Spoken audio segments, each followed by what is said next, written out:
YOLO, it's Yeshio. Welcome back to another game review, where in this video, we'll be taking a look at Kingdom Hearts 3.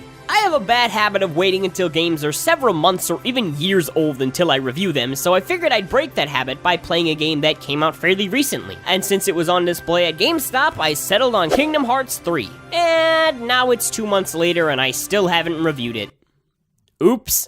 Although I feel like that's not entirely my fault, as the game is insanely long. I was able to make 20 episodes of this game for my playthrough of it. For comparison, Uncharted only took me 8 episodes to complete, even though those episodes were shorter by far. So the question remains, is this game any good? Well, let's jump right in and find out. Before we talk about the game itself, I just want to point something out real quick. You know how in the Super Mario series, you can just jump right into any game you want to, even if you've never played the other games beforehand, and everything will still make perfect sense?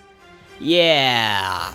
Kingdom Hearts isn't like that. The story is seriously complicated, and the lore is so deep and intricate that if you haven't played the other games in the series beforehand, absolutely nothing will make sense to you. Which is bad news, since I've never actually played any Kingdom Hearts games before. What is this thing? Why am I swinging around a giant key? How am I defying gravity? Why does Danny DeVito look like this? While I can't say I really understand the main story at all, everything else in this game is actually really fun. Throughout the game, you play as this kid Sora, traveling around to different Disney movies and playing through the stories there, along with your companions Donald, Duck, and Goofy. It's actually a really awesome concept for a game, playing through popular movies and helping move the plot forward. And they did an amazing job of making every world feel like an entirely different place while still being part of the same universe. Each place you visit is an open world, and they're all just massive. Every time you think you've seen everything there is to see in one world, you turn a corner and find another huge area to explore. On my first time playing through the game, I mainly focused on finishing the stories of each world so I could finish the main story. So I didn't really explore anywhere unless the game directed me to. But when I started playing through the game again, I spent a little more time adventuring and stumbled upon tons of different areas, items, and things to do I didn't even know about. It's pretty crazy that I went through the entire main quest not even knowing that whole areas of the game existed, and it's a testament to how huge this universe really is. My favorite world has to be the Toy Story one. You start out in Andy's room, but quickly make your way down to the street to the local toy store to search for some of Andy's toys who have gone missing. Next thing you know, you're fighting UFOs, getting sucked into video games, and battling fire-breathing dragons and a giant robot, which is just the coolest thing ever. Something about being tiny and running around in a giant toy store is absolutely hilarious to me. You can enter nearly every room in the store, all of which are full of interesting things to do, and just when you think you've seen everything there is to see, you unlock an entirely new area you didn't even know about. If the Toy Story world is my favorite one, then the Pirates of the Caribbean one has to be a close second. For some reason, I always love pirate-themed levels in video games, and this one is no exception. You can sail around in different islands, get into pirate battles, upgrade your ship, and just in general have a really fun piratey time. I also really like the story of this world, despite the fact that I can't even really tell what's happening. Jack Sparrow is stuck in the Matrix, and then he escapes on a boat, and then he turns into a bunch of crabs.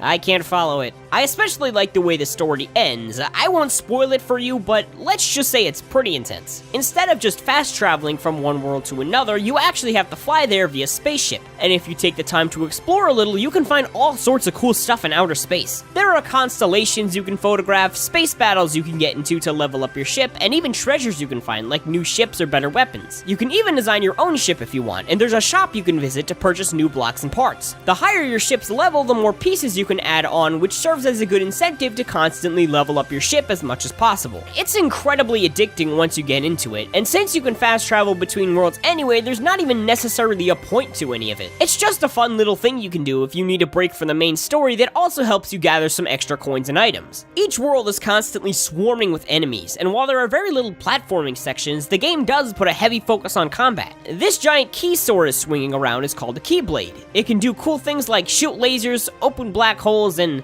evaporate doors, I guess. Each time you finish a world's main story, you unlock a new Keyblade, whose design and attacks are based around that world. You can equip Keyblades in the pause menu, or store up to 3 Keyblades in your inventory, which you can switch between on the fly during battle. Dealing enough damage with your Keyblade will enable a special attack called the Form Changer, which temporarily transforms it into anything from a giant hammer to a chariot that strikes people with lightning.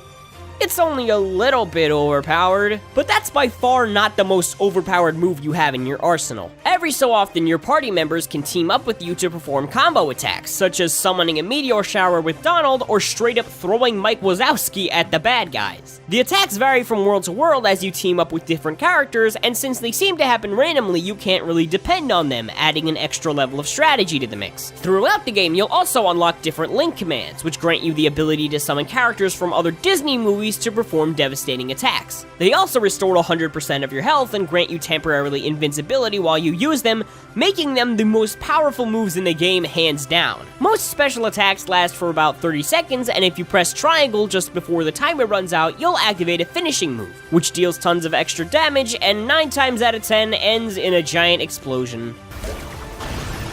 The melee combat also has a ton of RPG elements mixed in, meaning you can consume food for temporary stat boosts, buy potions that refill your health and magic, and equip better weapons and armor to your party members to gain an edge on enemies. Unfortunately, the tutorial doesn't really explain how to go about doing any of these things, so I kinda just had to figure it out for myself. Once I did though, I found I really liked these RPG mechanics. They add a level of strategy to the melee combat that otherwise leaves it feeling a little bit plain compared to the special moves. As you travel around the world, you'll encounter a vast array of monsters to fight, ranging from guys in suits of armor to whatever this thing is. Taking down enough enemies levels you and your party members up, unlocking new abilities and increasing your stats. Or you could just run right past them, which is basically what I did the entire time I was playing. Then when I got to the boss, I got my butt kicked since my level was so low, so I would advise you don't do that. You can also find lucky emblems, tiny Mickey Mouse ears that are scattered throughout the world. Find and photograph enough of them and you'll receive new items that help you in battle. Some of them are just kind of plastered onto walls right in front of you so you can't really miss them, but a lot of them are hidden in really cool ways, like this paint splatter on the floor, or these disco balls that you have to look at from just the right angle.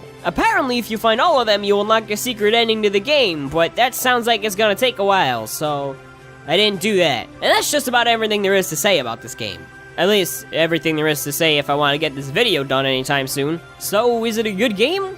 Well, basically, yeah. I really wish I could follow the main Kingdom Hearts story because it seems pretty awesome. But even without knowing what's going on, I still had a blast playing this. If you're a fan of Disney movies, you'll probably have even more fun with it than I did, seeing as I've never even watched a lot of these movies and kinda had a hard time understanding their plots. The only real problem I had with this game is that there wasn't enough tutorial explaining the gameplay mechanics, specifically using potions and activating abilities. I had a hard time fighting a lot of these bosses my first time around because of it. I also had no idea what was going on the whole time, but since it's 100% my fault, I can let that one slide. If you guys want to get this game for yourself, I'll have a link in the description, and if you want to see the playthrough I did, I'll have a link for that too. Well, it's not really a playthrough. More like me playing Kingdom Hearts with disastrous results. And with that, I will see you next time. Goodbye, faithful members of the Yeshar... Give me a second.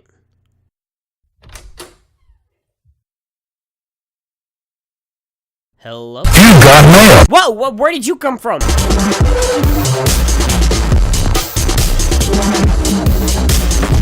Because you've got mail for me?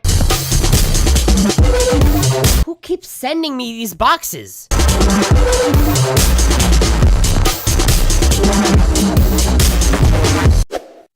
There's still no return address on this, but yeah, I'll check it out anyway. Hey, not bad. Theme park tickets to Ricky Land? All right! Huh. There's no one here. Hiya, fella. Oh my gosh, a giant rat! I'm Ricky Rat, and I'm here to welcome you to Ricky Land. Tickets, please. Thanks. Now let's go. Are you all strapped in? There's no seatbelts on this thing. Are you sure this is safe? No. Okay.